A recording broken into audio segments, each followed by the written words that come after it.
deuxième partie se penche plus sur les problèmes de langue.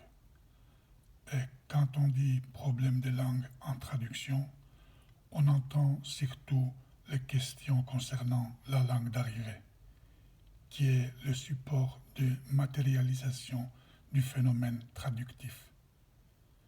Langue de traduction est d'ailleurs synonyme de langue d'arrivée ou langue cible.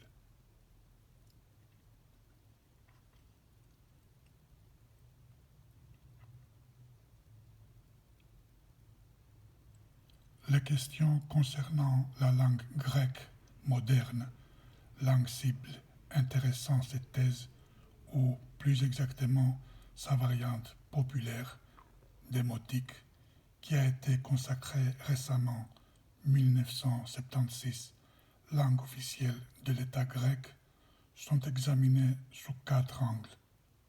Celui de la théorie de la traduction, de l'influence du français, langue source intéressant principalement cette thèse, de l'effet juridique et du contexte communautaire.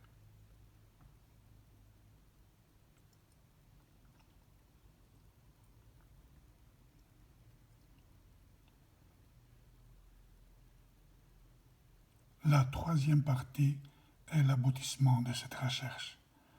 Elle essaie de confirmer, affiner et enrichir les conclusions établies dans le domaine de la traduction, du multilinguisme et de la langue juridique à une catégorie particulière de textes, la législation de la communauté européenne, et à la combinaison linguistique français-grec.